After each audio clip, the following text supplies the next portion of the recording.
Saya adalah seorang guru penggerak. Nama saya Misyadi Rulianto akan menjelaskan tentang modul 4, karena di kami ada namanya tugasnya berbagi aksi nyata, yaitu aksi nyata budaya positif. Nah, nanti ini akan saya sampaikan dengan Bapak Ibu, dan bagi Bapak Ibu yang kurang jelas boleh untuk bertanya dengan saya. Bapak Ibu yang berbahagia, pada modul berbagi aksi nyata ini di angkatan 3 ini, modul 1.4 tentang budaya positif ini ada beberapa hal yang akan saya sampaikan. Yang pertama, ini dia. Ada 3 motivasi perilaku manusia. 3 motivasi perilaku manusia itu, yang pertama adalah menghindari ketidaknyamanan atau hukuman. Yang pertama. Jadi motivasi perilakunya itu. Kemudian yang kedua, untuk mendapatkan imbalan atau penghargaan. Dan yang ketiga adalah menjadi orang yang mereka inginkan dengan menghargai diri sendiri dengan nilai yang dipercaya. Maksud di sini, 3 perilaku manusia itu motivasinya, kita sering menghindari ketidaknyamanan dengan hukuman. Itu misalnya ketika anak diberikan masalah dan mereka punya masalah, kita sering mengatakan kepada mereka akan harus memiliki hukuman. Yang kedua, dia harus mendapatkan imbalan. Ada dia ketika dia bagus, dia baik, maka dia akan diberikan imbalan. Dan yang terakhir, mereka akan menjadi orang yang mereka inginkan dengan menghargai diri sendiri dengan nilai yang dipercaya. Nah, harapan kita dari 3 ini, kita akan menjadikan anak itu menjadi orang yang mereka inginkan dengan menghargai diri sendiri dengan nilai kepercayaan yang ada. Itu 3 perilaku manusia, motivasinya. Selanjutnya, ada kebutuhan dasar di dalam ini.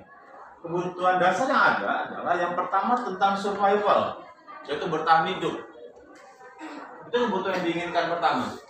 Yang kedua, love and belonging atau kasih sayang, kebutuhan dasarnya. Yang ketiga adalah freedom, kebebasan. Yang keempat adalah fun, kesenangan. Yang kelima, power, penguasaan. Nah, apa sih yang ada di dalamnya ini semua? Kalau kita melihat survival itu, contohnya dalam bertahan hidup, misalnya ada anak, dia datang ke sekolah, ternyata dia tidak terlambat, atau dia hanya datang ke sekolah atau datang ke kantin, tidak makan alasannya. Nah, itu alasan pertama adalah bertahan hidup. Kemudian dengan kasih sayang. Contoh, tadi ada anak kita yang dia ngambil ternyata sepatunya putih, kemudian kita ambil. Dia berharap menghibari kita, tolong Bu, jangan dulu dong Bu, karena saya nggak punya, karena ini dan seterusnya. Yang berikutnya, kebebasan. Mereka ingin bebas nih.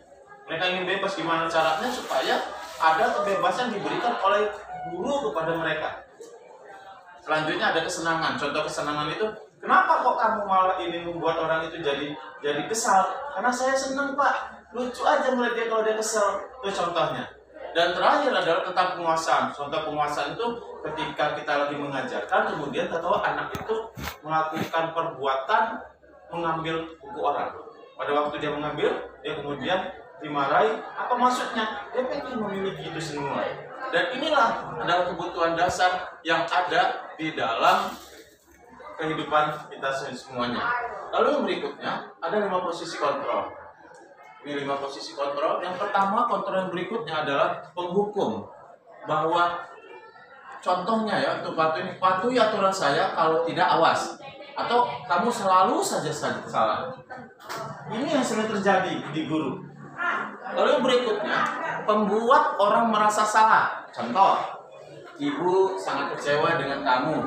Gimana coba kalau orang tua kamu tahu kamu berbuat begini? Itu sering benar kalau guru BP membuat seperti itu. Yang selanjutnya adalah sebagai teman. Nah, kita sebenarnya diharapkan sebagai teman, tapi banyak negatif juga ya sebagai teman. Contoh, ayolah bantu demi Bapak ya. Ya sudah, sekarang tidak Bapak, nanti Ibu bantu. Itu sering banget kita lakukan di sekolah. Lalu berikutnya, sebagai pemantau. Contoh, peraturannya apa sih gitu. Lalu sanksi atau konsekuensinya apa sih? Itu sebagai pemantau. Dan yang terakhir ini yang diharapkan dengan kita Bapak Ibu, yaitu manajer. Kita berlaku sebagai manajer.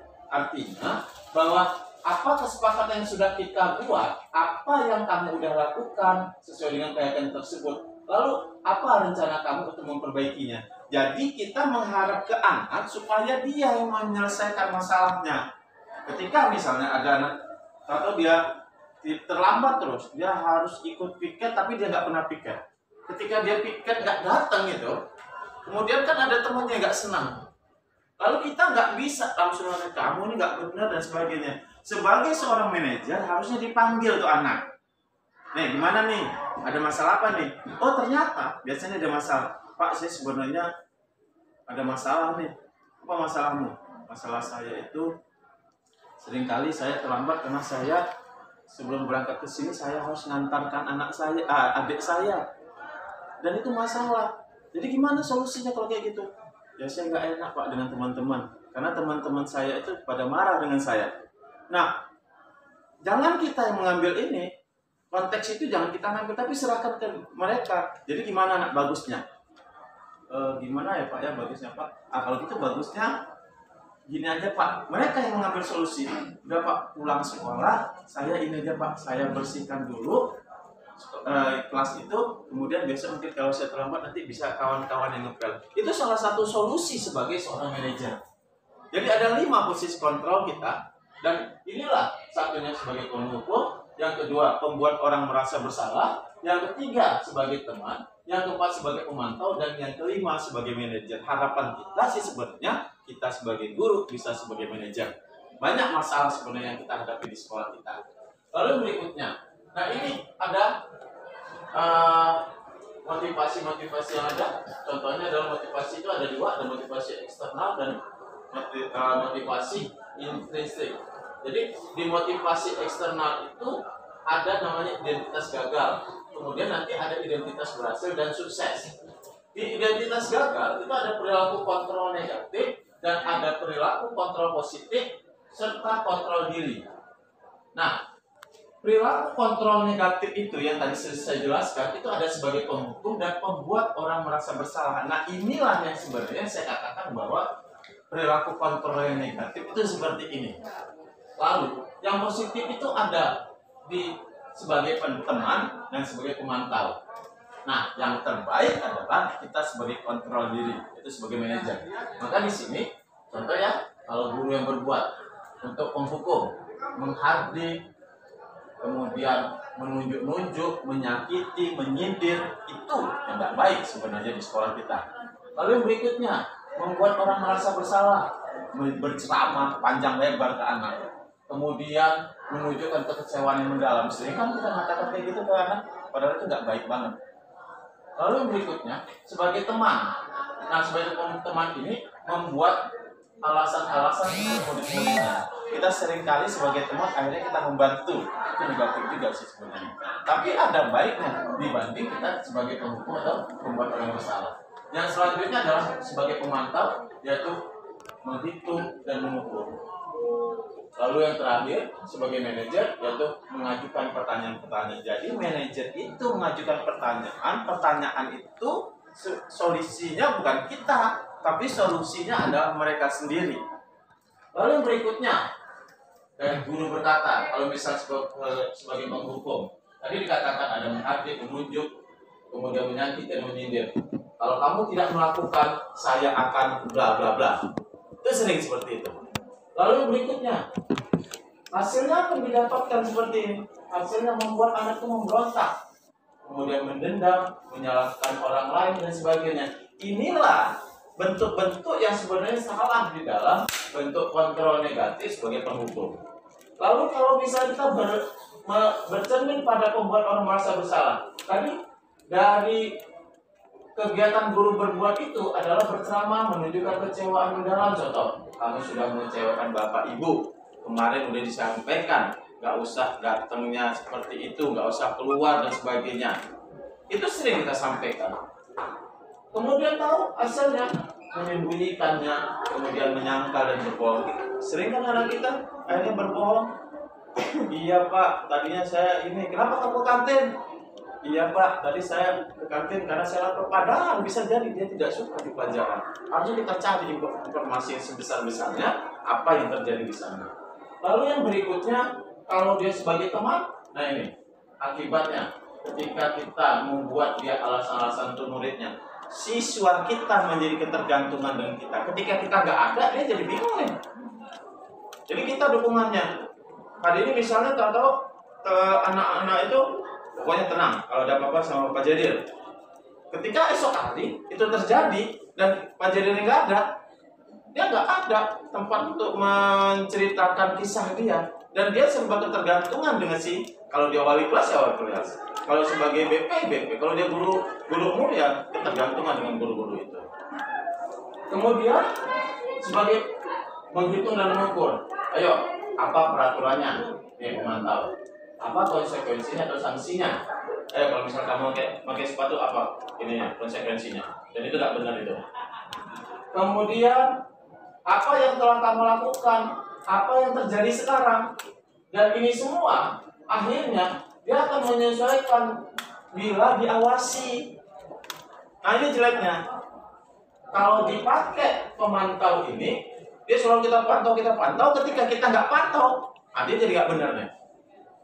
Maka yang terbaik itu ketika kita menjadi manajer, kita mengajukan pertanyaan-pertanyaan di mana yang ditanyakan misalnya apa yang kita yakini, apa kamu meyakini hal tersebut. Kalau kamu meyakininya, kamu itu yang kita bisa lihat. Lalu yang berikutnya,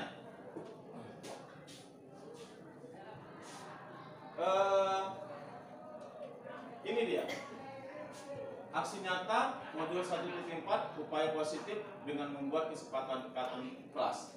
Nanti Bapak Ibu saya akan perlihatkan contoh di kelas tentang kesepakatan kelas, mengimplementasikan konsep-konsep inti dalam modul budaya positif di lingkungan kelas.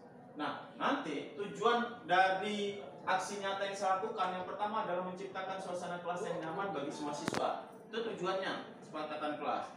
Lalu yang berikutnya memberikan kesempatan bagi siswa untuk mengungkapkan keinginan mereka terkait suasana pembelajaran di kelas agar tercipta mereka belajar. Jadi mereka bebas untuk mengungkapkan. Jadi selama ini kita sering mengasih peraturan ke sekolah, sekolah ngasih peraturan ke siswa, ini kita mulai. Ayo, apa yang kita lakukan di sana? Jadi sama-sama mereka yang punya tanggung jawab terhadap peraturan yang mereka buat. Lalu berikutnya membiasakan siswa melakukan budaya positif ini yang kita harapkan di sini. Dan yang keempat, memunculkan kesadaran atau motivasi intrinsik dalam diri siswa untuk menerapkan disiplin dan tanggung jawab dalam melaksanakan kesepakatan kelas. Nanti kita akan buat kesepakatan kelas. Contohnya apa? Nah di sini Bapak Ibu langkah-langkahnya adalah pelaksanaan aksi nyatanya. Yang pertama saya melaksanakannya berkoordinasi dulu dengan kepala sekolah dan wakil terkait rencana kegiatan aksi nyatanya itu menjadi apa. Lalu yang berikutnya sosialisasi kepada siswa, apa itu kesepakatan kelas, tujuan dan manfaatnya bagi siswa, guru dan sekolah. Jadi dipanggil orang kepala sekolah, kita sampaikan ke kepala sekolah, sampaikan kepada Pak Rubi selaku wakil kesiswaannya, kepada wakil kurikulum, wakil kesiswaan dan semua wakil-wakil. Kemudian setelah itu disampaikan ke kelas di mana kita akan menyampaikan kesepakatan kelas. Yang selanjutnya, siswa menyampaikan pendapat pribadi tentang kesepakatan kelas yang diinginkan. Misalnya, saya pengen kelas ini bersih. Nah, itu udah dalam kesepakatan kelas. Dan itu akan kita buat dalam tulisan-tulisan di kelas. Lalu yang berikutnya, bersama-sama siswa mengelompokkan kesepakatan yang sejenis. Kemudian guru dan siswa mengganti kesepakatan kelas yang berupa kalimat negatif menjadi kalimat positif. Lalu yang keenam, guru dan siswa menentukan nilai kebajikan atau keyakinan yang menjadi inti dari kelompok kesepakatan telah dibuat.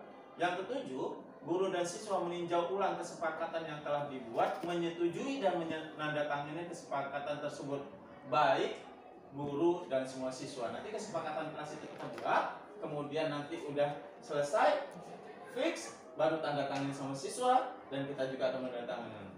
Ketika dia punya masalah, dia akan ingat dengan ini ya, kesepakatan kelas. Dan mereka konsekuensinya kita sebagai manajer akan menyampaikan apa dong masalah yang terjadi di sana.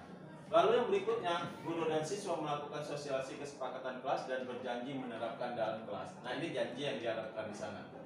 Nah ini Bapak Ibu dokumentasi proses dan hasil pelaksanaan nyatanya ini seperti ini. Nah ini kesepakatan kelas yang dibuat. Jadi nah ini yang terjadi. Maka nanti kita akan lihat. Terima kasih kalau ada yang mau ingin jelaskan. Tapi sebelum kesini kita akan melihat videonya yang sebagai mana yang tadi sudah saya sampaikan dengan Bapak Ibu.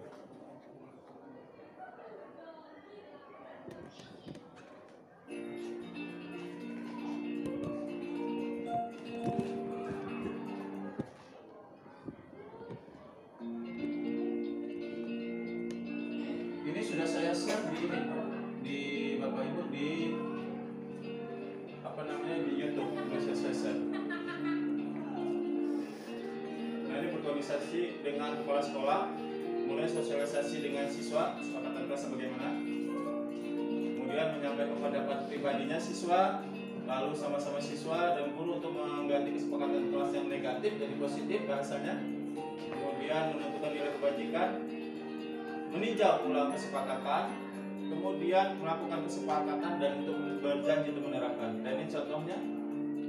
Nah, ini rencana tindak lanjutnya.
Iya, Pak.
pekerjaan bener ya, pekerjaan bener, anak tuh pasti tenang, pasti ada senang.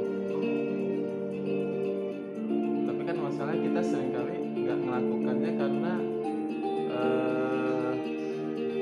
memang peraturan sudah dibuat, lagi kita masuk itu udah ada peraturannya, dan itu yang salah sebenarnya. Nah kalau kayak gini kan mereka nanti akan membuat yang jadi tanggung jawab terhadap kegiatan mereka sendiri.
Mereka semua nanti ngatur itu, kita nggak banyak omong gitu, mau apa mereka ya.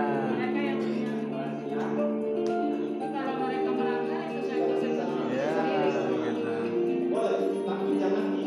Tapi memang di guru penggerak itu udah ada ya namanya reward dan punishment, itu nggak ada. Hukumannya baik loh.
yang lebih baik ke depannya untuk sesama anggota kelas.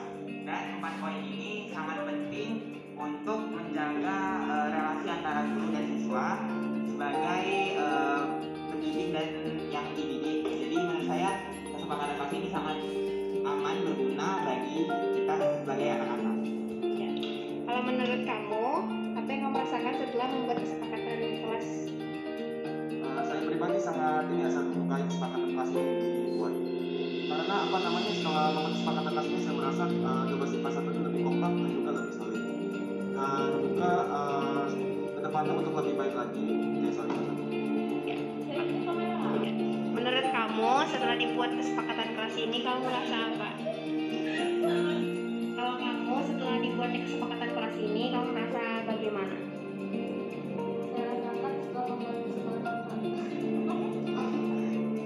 Nah, untuk kamu, apa yang kamu rasain setelah membuat kesepakatan kelas ini? Nah, untuk kamu, apa yang kamu rasain setelah membuat kesepakatan kelas ini?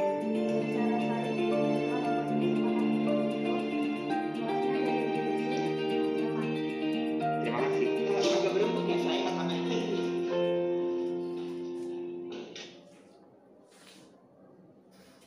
Ya, baik Bapak Ibu. Ya, baik teman-teman sekalian, itu tadi yang udah saya sampaikan dengan Bapak Ibu semua hasil dari kesepakatan kelas.